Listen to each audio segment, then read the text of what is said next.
Sumainyo ang kapayapaan. Kay buti ng Ama, kay dakila niya. Paanong mapapakilala ang kanyang kadakilaan at kahiwagaan kung walang kaganapang kanyang ipasisilay?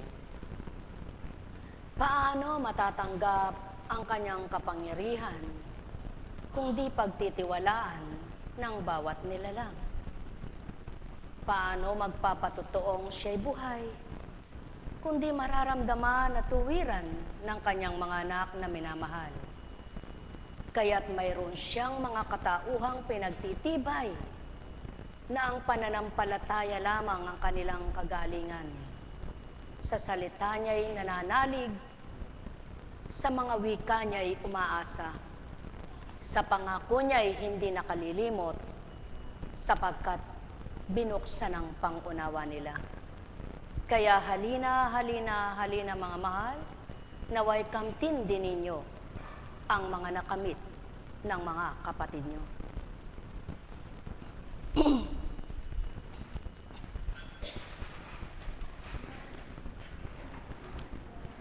Sa tuwing may kaganapan na napaka-imposible, nagpupuri ako sa Ama, nagpapasalamat sa Kanya.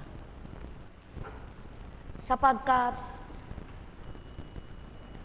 paano mo nga makikita ang gagawin ng Diyos Ama sa iyong buhay kung hindi mo pagtitibayin ang pananampalataya? At ito'y hindi po makakamtan ng lahat, maliban ang totoong nagtitiwala, naniniwala, at walang takot niyang tinatanggap ang hiwagang kanyang gagawin. Inaasahan niya at hindi nag-aalinlangan, nagkakaroon ng pag-aalinlangan. Nagaganap po ang lahat ng yaon dahil sa pagtitibay ng pag-angkin, ng pagtitiwala at pananampalataya. Nawi ka nga po ay walang imposible. Sa bilang pagkatao'y hindi batid ang mga salitang, kung ang bundok kaya kong tibagin, ang dagat kaya kong hawiin, ang lupay kaya kong pagbitakin, ang bungoy kaya kong sibakin.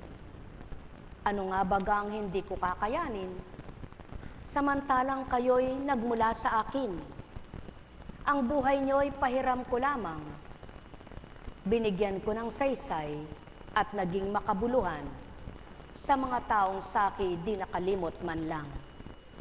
Sa tuwin ay naalala nilang sa aking mga pangungusap, kinatatakutan nilang ako'y talikdan. Ako'y kanilang hinahanap kaya't nasusumpungan. Nadarama nilang lubusan ang aking pagmamahal. Yaon ay ang mga salitang hindi kayang bigkasin ng tao.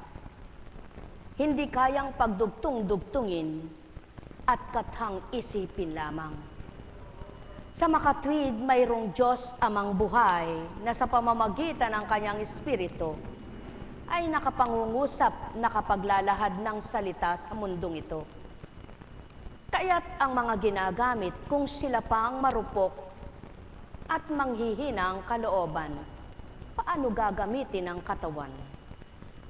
Ano ang kaparaanan para ipakita sa iyo na ang magagawa ng Ama mo ay hindi magagawa ng kapwa mo? Ano ang dahilan at kinilala mo pa siya at tinanggap mong bilang lingkod kang anak niya? Mga mahal, kay buti ng Ama, tunay na kay dakila niya. Mahiwaga siya sa mga anak niyang tapat na nagtitiwala, naniniwala, at umaangkin sa kanyang salita na walang pagkabulang.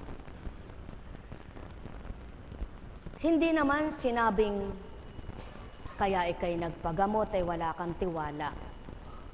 Subalit, kaya ka nagpapagamot ng naghahanap sapagkat naroroon na yung takot mo. Subalit kapag ang pinaglilingkuran mo, siyang tuwirang inasahan mo, pakikita niyang habang may buhay, may pag-asa. At kung gagaling ka eka, sa anumang kaparaanan, magagawa kong ikay pagalingin. Yun po ang tinatala at binabadya niya sa mga anak niyang nagtiwalang lubos sa kanya. Paano mo masasabi sa kapwa mong manampalataya ka? Gagaling ka sa kaparaanan ng Diyos Ama. Sa pangalang Jesucristo, kung ikaw mismo hindi mo kayang pagtiwalaan niyaon. Kaya po, kung minsan kapwa mo na lingkod, hindi ka pa mapaniwalaan sa sinasabi mo, sapagkat sila'y wala noon.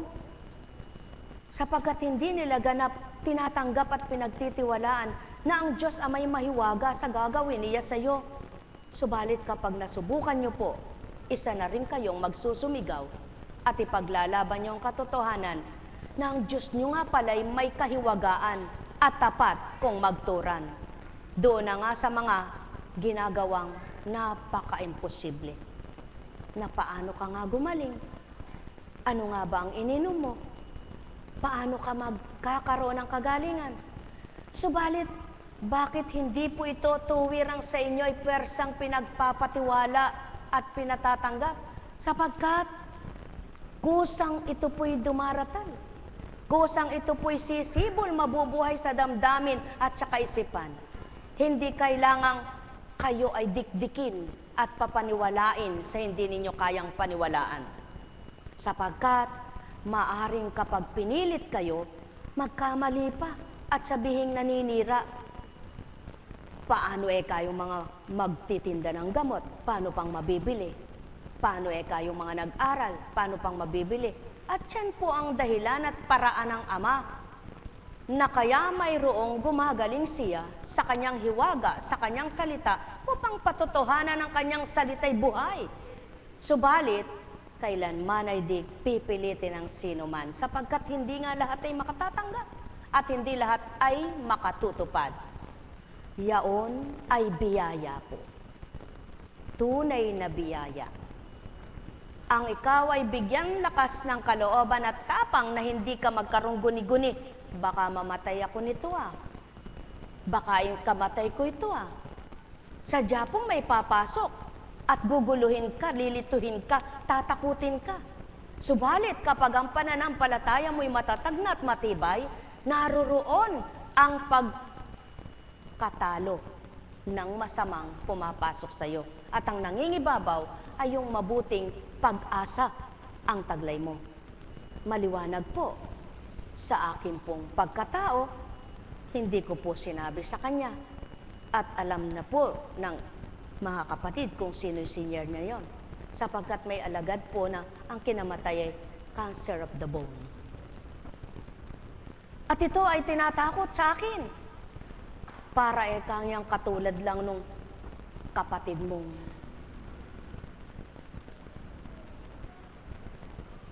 yan yun sa kapatid mo. Na ganon. Sabi ko, Ama, hindi. Hindi ko tatanggapin ito at hindi ko po ito pinaniniwalaan. Ako po mismo'y sinabi ko, Ama, parang habag mo na't awa. Pakita mo ang katotohanan, kaming tapat na nagtitiwala at naniniwala sa iyong magagawa. Ang imposible, gagawin mong posible. At ang hindi namin tatanggaping paniniwala ay magaganap sa amin ay hiwaga. Sapagkat kung ang patay na bubuhay mo, ano pa kayang nariritong buhay pa ang anak mo? Kaya't ipara mo sa isip ko ang kalituhan at pananakot ng iyong kalaban. Nagtitiwala akong gagaling ang kapatid ko. Buhay ba ang Ama? At ang wika nga, may 1, 2, 3 higit pa na matapat na nananampalataya, ipagkakaloob ng Ama. Ilan kaming lingkod na nagtitiwalang siya'y gagaling. Ilan kaming lingkod na naniniwalang siya'y pagagalingin. Sa makatwid, pinakita ng aming Diyos na pinagsisigawan na siya'y buhay na sa amin ay nakinig. At kaya nagaganap ang lalo kang nakakalaban at nagtitibay na siya'y Diyos ng katotohanan. Sapagkat sa mga ganitong kaganapan, na kanyang pinatototohanan na siya'y buhay na buhay. Kaya nga po, ang wika ay ganito. Nang siya ay mag-text, Dinulog ko na, sinabi ko, Ama, ikaw ang aming pinaglilingkuran, ikaw ang Diyos namin na sinasamba, pinagtitiwalaan, pinaniniwalaan. Diyos ni Abraham, Diyos ni Isaac, ni Jacob at ni David, Diyos na walang hanggan, Diyos na kataas-taasan, Diyos na makapangyarihan, anak mo'y binaba mo sa kalupaan upang kami lingapin at patotohanan ng ika'y buhay. Ituro mo ang paraan at kung ano ang paraan na ito'y kakamtin ko at sidlan mo ako ng talino na aking gagawin para sa Kanya. Sapagkat kung anong pananampalataya namin sa iyo, siyang magaganap na ipagkakaloob mo. Buhay po ba ang Diyos? Sa lahat ng mga pasyente, ganito ang hiling ko. Sa lahat ng mga pinatutungo ng Ama dito, gayon ang aking ginagampanan. Subalit, ipagpaumanhin kung hindi natatanggap ng iba. Bakit po? Maliwanag ang katotohanan. Kung ikaw na biniyayaan ng Ama, binahaginan para magkaroon ng bahagi sa kapwa mo, at ikaw lang ang nagtitibay,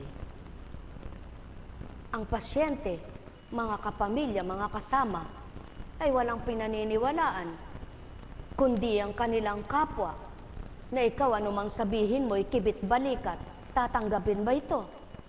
Hindi, sapagkat dito nasusukat ang pananampalataya at pananalig ng tao. Kaya naman, ang napaka-imposible ginagawa niyang posible, at ang mahirap para sa tao'y nagiging magaan dahil ang Ama ang nagbibigay kagaanan. Buhay ba ang Ama? Sapagkat katulad ng mga apostol ng Kristo, kung tamang sila'y tumanggap subalit hindi tumalima at nagpakatotoo, matutupad ba na sila'y magkaroon ng kapangyarihan na bahagi ng Kristo? Hindi. Kaya natupad na sila'y nagkaroon ng kabahagi sa Kristo na naghandog at nagpatibay sa kanila sapagkat sila'y nagpakatotoo. Sila'y umasa, nagtiwala, at inyong suriin, pag-aralan yung ganap. Bakit si Judas ang siyang ginamit na magtalusira? Sapagkat si Judas ay kaiba. Tamang sumusunod, subalit may pag-iimbot. At hindi napupuspos ng kapangyarihan ng Espiritu ng katotohanan at katapatan sapagkat may layunin ng damdamin, may pagnanasa ang isipan. Kaya naman, siya ang nagbuyo at nagkanulo sa isang kanyang guro. At siya ng tao. Bagamat lingkod ka na, bagamat tagasunod ka, nandun ang takot kung minsan. Ang pag-aalinlangan sa iyong sinusundan. Ang pagkatakot na baka may mangyari sa iyo. Kung tapat ka, totoo kang lingkod, hindi ka magtatalusira sa iyong pinaglilingkuran. Hindi mo sisirain ang iyong pagtitiwala na ba't yung iba hindi gumagaling? Sa kaparaanang sila'y lingkod na nga, pero hindi pa, subalit hindi pa, nagaganap ang sila'y pagalingin sa kaparaanang kaloob sa dakong ito. Sapagkat naroroon yung mas pinakikinggan pa nila yung kapwa nila. Naroroon yung pakikinig na, Eka, ano ba Eka ginagamot mo? Eto Eka, subukan mo. Yun ang pagtatalusira sa iyong pinaglilingkuran. Kung ikay natural na tao at hindi ka lingkod dito, hindi ka alagad, hindi ka kaps dito, o ay titimpuan, maaring gawin mo yun at hindi ka nagtatalusira sa iyong pinaglilingkuran.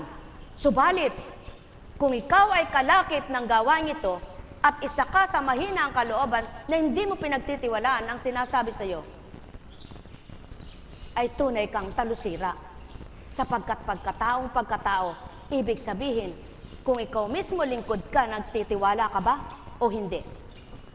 Sino pang maaakay mo? Sinong magpapatotoo ng ginawa mo'y totoo? Ikaw mismo'y talusira, ikaw mismo'y mahina ang loob. Kaya, yan po ang katotohanan. Gawin mo muna sa sarili mo, tuparin mo muna sa sarili mo, at kapag napatotohanan na ika'y totoo, pakikita ng Diyos mo totoong-totoo siya sa'yo. Buhay ba ang Ama? Kaya naman, ang mga mahihinang alagad at hindi lubos, kailanman po hindi ko sila pinipilit kung ano gusto nilang gamot. Pinababayaan ko lang. Pero alam ko na may ginagamit silang iba.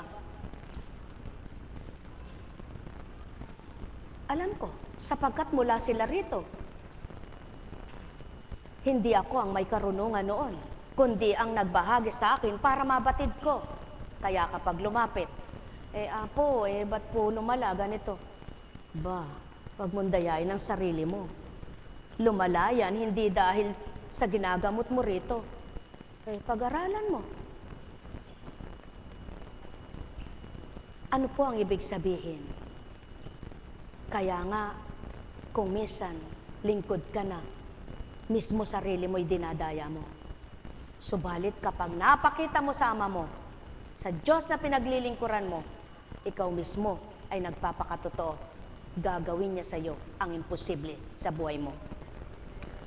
Subalit, huwag ka namang manisi at huwag ka namang magsalita ng kung ano-ano, kung oras at takda mo na. Ilan na nga po ba ang mga lingkod dito na namatay? Na binigyan sila ng pagkakataon. Sulong, hanapin ninyo kung pinagaling ka man ngayon at ngayon ay hindi na ibibigay dito ang kagalingan, hanapin mo sa iba sapagkat gusto pa kitang mabuhay. Gusto pa kitang makapiling. Kung ibibigay ng Ama sa ibang kaparaanan, siguro sa mga nag-aral ka na magpunta, hindi doon sa hahanapin mo'y katulad mo rin. Ano po ibig ko sabihin? Sa mga nag-aral na pinag-aralan na, dapat doon ka na magtungo, hindi doon sa katulad mo rin. Na nanggagamot din, na mula rin sa Espiritu. Ibig sabihin, pag tumungo ka sa kapwa mo na nanggagamot, mahina Espiritu mo, mas malakas sa kanya, ay hindi ko po kayang tanggapin yon. Sapagkat, ang pinakamalakas sa Espiritu ay ang Diyos ko. Buhay po ba ang Diyos? Kaya paninindigan kong siyang malakas at makapangyarihan. Kaya sa Kanya ako magtitiwala. Ngayon, kung gagamit ako ng ibang kaparaanan, doon na sa binahaginan niya ng talino na pinag-aralan niyo, siniyasat. Kaya lamang pipili rin ako ng may takot sa Kanya. At hindi basta-basta na dito lamang. At ipadadama naman ng Ama yan. Ipapakilala naman ng Ama kung sino yung totoo tapat na may takot sa Kanya. Kaya naman, pinakikita ang mga senaryo, mga pasyente. Galing na po ako sa ganun. O di baga eka, nung hindi ka pa ganito eka, kaliit lang eka ng bukol mo. O ba't lumaki? Mga mahal, ang kaganapan sa lupa ay walang makalilirit. Subalit ito lamang ang pawang katotohanan. Kung ika'y tapat sa Diyos mo, hindi ka maninira ng kapwa mo. Kung ika'y tapat sa Diyos na pinaglilingkuran mo, totoo mo siyang natanggap at kinilala, hindi ka magtatalusir at mag-aalinlangan sa kanyang magagawa at kapangyarihan. Kundi, habang may binibigay siyang talino sa iyo, aasahan mo yon. At habang namang hinahanap mo yon, patuloy ka niyang sisidlan ng talino habang may buhay. Buhay ba ang Ama? Kaya lamang hindi maganap ang ikaw ay gumaling sa kaparaanan niya. Kung ito ay paraan ng bawiin ka ng buhay, mabawian ka na ng buhay. Sapagkat yun ang salita niya, nakatalang maliwanag sa banal na aklat. Lahat ng ginamit niya. Sulong pag-aralan nyo. Kung tunay na mananampalataya at nakakakilala sa Diyos amang tao. Nang panahon ni Job, ano ang nangyari? Ang daming ginamot. May mga gumamot. Ba't hindi napagaling? Subalit, sa isang salita ng Ama, na para mang lahat ng sugat sa katawan niya. Sa panahon ni Tobit, ginamot din ang kanyang mata. Bakit hindi siya gumaling? Subalit, sa kaparaanang isinugo niya kay Rafael, na nagkatawang tao, abdo lamang ng isda, na para mang kulaba, nagbalik, nagnauli ang kanyang liwanag ng mata. Sa panahon ng Kristo, patay ng si Lazaro. Pinabangon at pinalabas sa kanyang libingan. Ano pa ang gustong makita ng tao? At ito'y nabubuhay sa isip at damdamin ng tao. Kaya, kung ito'y binuhay na, pagtibayin mo. At para lalong mabuhay, maging tapat ka, maging ganap ka, hindi yaong nakikinig ka sa kapwa-tao mo. Sulong, isa kang lingkod. At yung kapwa mo, walang kamalayan, karunungan sa ginagawa mo, siyang tatanungin mo, ano ituturo sa iyo noon? Kung ano ang ginagawa mo sa dakong iyong pinaglilingkuran at kung ano natutunan mo, dapat doon ka nakasentro. Hindi doon sa dahil naghahanap ka na ng kagalingan at may takot ka na, katauhan na umiiral sa iyo, kaya litong-lito ka na, diyan na pumapasok ngayon ang pagtatalusira. Kaya upang di maganap ang pagtatalusira, anong gagawin? Patuloy na manalangin, patuloy na umasa, na ika'y hindi pababayaan ng iyong Diyos na nasumpungan, na pinaglilingkuran ng matapat dahil nagpapakatotoo ka sa Kanya bilang ika'y anak niya. Mga mahal, kaya nga sa inyo, isa man sa mga tagasunod, mga lingkod, walang pinwersa, walang pinilit na ito, pilitin mo ito ang gawin mo, ito ang gamot mo, ito inumin mo. Hindi. Kung kinakailangan, lalapit sa iyo bilang isang apo kunching, magtatanong, o eto binahagi sa akin, kung pagtitiwalaan mo, gawin mo. Maging lingkod man sila, walang pinipilit. Kaya naman, kung nagkaisa kami sa damdamin at pag-iisip nila, yaon, nagaganap ang marapat. Mga mahal, patotoo lamang ng Ama, ang kanyang kapangyarihan ay di nasusukat. Ang kanyang kadakilaan ay walang hangganan. Ang kanyang buhay na pinagkaloob sa bawat isa ay may katapusan. Subalit ang kanyang buhay na kapangyarihan, walang kamatayan, magpakailanman. Kaya kung lahat ng tao ay matitigim ng pananalig at pananampalataya, suko na ba ang katawan mo sa mga gamot? Bakit? May Diyos Ama. Alam niya kung hanggang saan ang kakayahan mo. Alam niya kung ika'y maaaliw o malulumbay sa gagawin niya sa iyo. Kaya't kung tapat ka, niloob man niyang nalumbay ka, panandalian lamang niyaan. Babawiin niya yan upang aliwin kanyang muli at ipakita niya sa iyo, siya ang Diyos mong tapat kang sumamba. Buhay ba ang Ama? Kaya naman sa bawat isa, hindi pinwersa, wag kang magpa-opera, sige, manalig ka na lamang. Kundi, nasa sayo, kung gusto mong magpa-opera, sulong, panaligan mo Ama. May matibay na sasabihin, hindi po, nagtitiwala po ako. Subalit kapag nag-iisa, may takot na. Ang takot ay hindi pananalig. Ang takot ay kawalan ng pag-asa. At kapag ito ang nanaig, malilito ka na. Mawawala na ang iyong katapatan sapagkat papasok na ang maraming takot mo sa iyong buhay. Kaya naman, ano ang habilin sa tuwina? Anak, sa tuwina'y apuhapin mo sa isip mo ang mga aral ko. Kaya nga, mga minamahal, isang pagkakataon sa walang kamalayan ng iba, ang marami. Hiniling kong muli, Panginoon, sa aking dinaranas, sa mga dinaranas namin, muli, pakita ka. At ako'y kausapin mo kahit sa panaginip na lamang upang lalo mo kong patatagin at pagtibayin nang matupad ko ang sayo't hindi ang sa akin. Manaigang iyong kalooban, wag ang aking kalooban. Ang tugon, anak, hindi pa ba sapat ang mga niluluwal ko sa bibig mo? Saan mo hinahabing salita ito? Sinong nagtatalat nagdaratal sa iyo? Sinong nagnunukal ng mga salitang ito? Ikaw baga o tinuro ng kapwa mo? Hindi po ako. Hindi rin ang kapwa ko. ang nagturo sa akin. Sa makatwid, ako yaon anak. Sapat na ang minsan na ako'y nagpatuto at nagpakilala sa iyo, na ako'y liwanag, na ako'y Diyos ng katotohanan. Kaya labanan mo at lumaban ka. Isasadyad kita. Yun lang ay sapat na para makalaban ka. Kaya kung may nanunukso sa iyo, para humina ang pananampalataya mo, anong dapat gawin? Talikdan siya, baka maagaw ako. Iwanan siya, baka matukso ako. Sinong haharapin mo?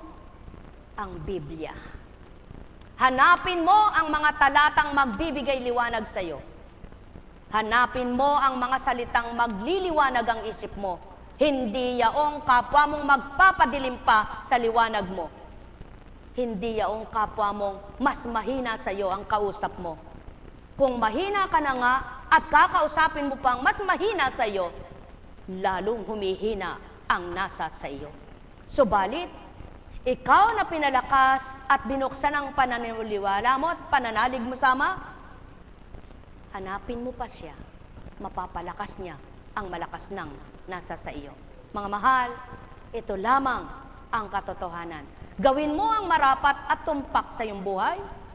At kung ano ang ginagawa mo, batid ng ama mo, kilala ka niya, tarok kang kung sino, tanging siyang nakakakilala sa lahat ng sandali sa iyong ginagawa at iniisip, laman ang iyong damdamin, kaya't sa kanya mo'y lagak ang lahat, ang iyong suliranin, alalahanin, pagkatakot, pag-alinlangan, siyang magpupuno ng lahat ng iyong kakulangan at siyang magbibigay lakas, siglat, katapatan.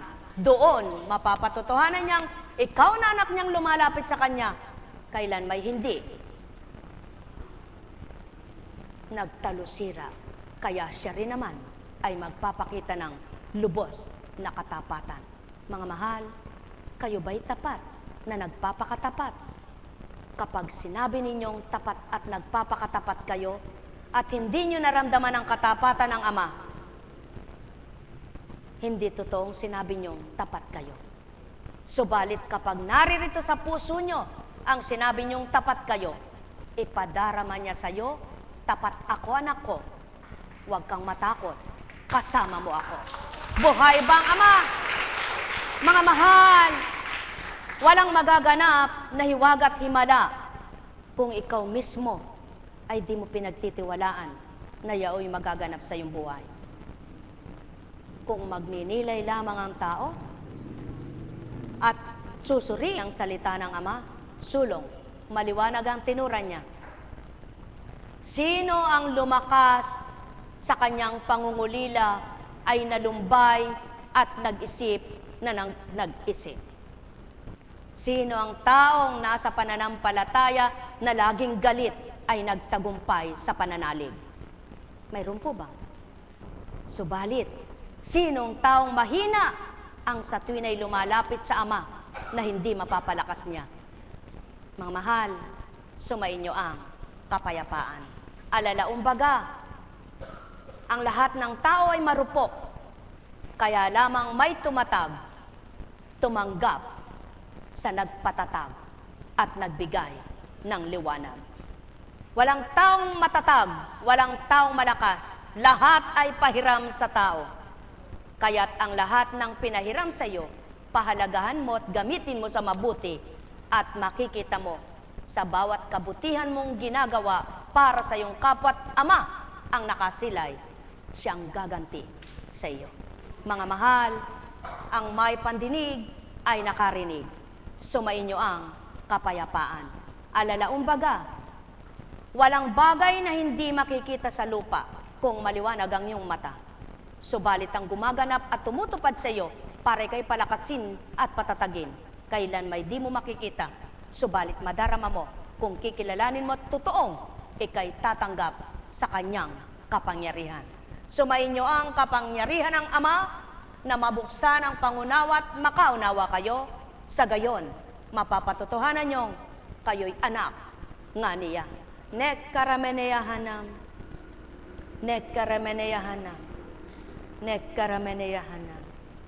Alalaumbaga, ganang katauhay di masasambit siyaong mga inyong narinig. ganang pagkatao'y di manilirip ng sino man ang aking tinuturan. Subalit ganang kayo'y may espiritu at nabuksan ang pangunawa nyo. Itong patutoong sumainyo, Ama na bumuhay at buhay na kayo'y tinanggap at tinanggap naman ninyo siya. Mga mahal ko, ang may pandinig ay nakarinig. Nek karameneyahanam, nek karameneyahanam, nek karameneyahanam. Buhay po ba ang Diyos? Buhay po ba ang Diyos? Ang salitang Ave Maria Purissima ay maraming nagsasabi noon, lahat halos ng tao ay nakapagbibigkas noon. Subalit isang araw may nagtanong, Apo Kunching, ano po ibig sabihin nung sinasabi nyo? Pagpaumanhin mo anak, hindi ko kayang ipaliwanag sa iyo. Sapagkat ito ang sinyalis ng Ama sa akin at patotoo ng Espiritu. Subalit tinahamon kita, buksan mo sa lahat ng libro, kahit sa internet, sa computer, hindi mo makikita ito. Patotoo lamang na ang bumigkas noon ay hindi nakikita ng tao. Buhay ba ang Ama? Buhay ba ang Ama? Kaya nga, sa bilang pagkatao, tatanungin mo, Panginoon, binigkas mo yaon. Ayaw ko magbigkas ng masama. Baka ito'y masama ang kahulugan. Anak, hindi ako ang gumamit sa iyo kung masama binigkas ko. Tama po ba? Subalit patutoong ako, kaya ito'y mabuti. At ito'y walang makababatid, maliban ang aking espiritu. Buhay ba ang Ama? At yan ang patotoo ng Ama na lahat ng tao ay may espiritong ginagamit man. Subalit, ang patotoo ng bawat isa kung paano nakipagniig sa iyo, yaon ang pamamaraan niya. Kaya, ipagpaumanhin. Kung kapwa man ginagamit, subalit, hindi mapabatid. Ang lahat ng dapat ipabatid ay pababatid ko sa inyong lahat. Subalit, ang sa akin ipinabatid, ipaumanhin, huwag niyo po akong pilitin. Sapagkat ako'y nagpapakatutot tapat sa aking pinaglilingkuran hanggat ako'y may maliwanag na pag-iisip. At yan ang hinihiling ko, Panginoon, habang may buhay ako, naway taglayin ko ang pagiging matapat sa iyo. Huwag mo na akong iwawalay sa iyong espiritu, naway paging dapatin mo, ako'y buong buhay ay sumaiyo. Nawa po, kayo rin ay isa sa humiling ng ganito, upang sa iba't ibang kaparaanan mang paggamit sa inyong katauhan, maramdaman yung buhay ang inyong tinatawagan, at mapakita niyang siya'y buhay nga sa inyo sa pagkilos niya sa hiwaga ng buhay niyo. Buhay ba ang Ama? Kaya,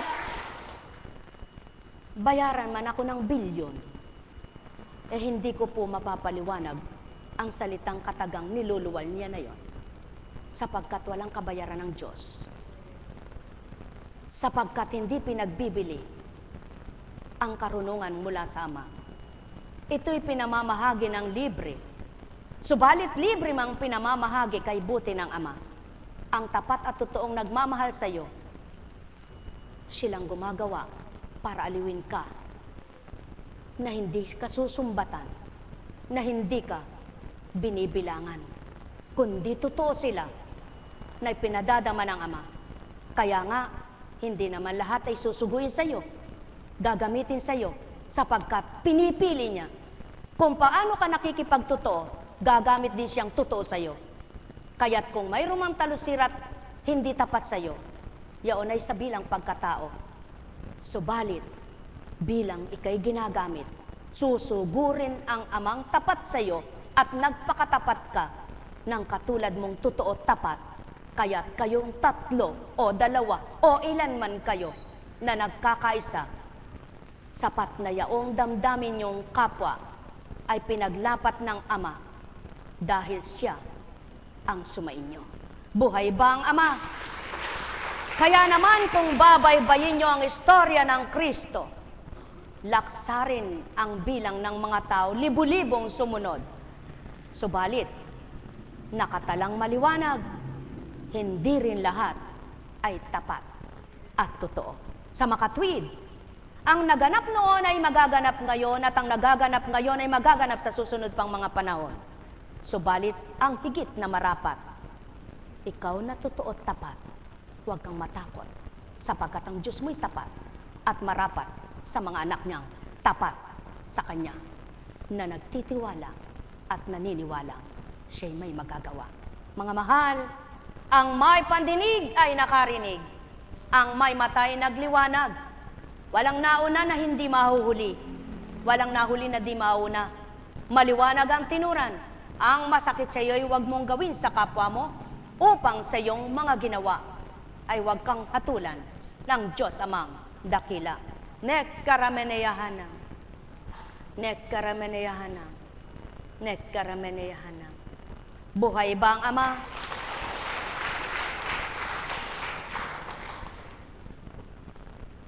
Ang itinuro sa akin ng Panginoon ay ito: anak, sino man ang manira sa iyo'y huwag mong gantihan ng paninirang ibayo, kundi manahimik ka at huwag kang magsalita.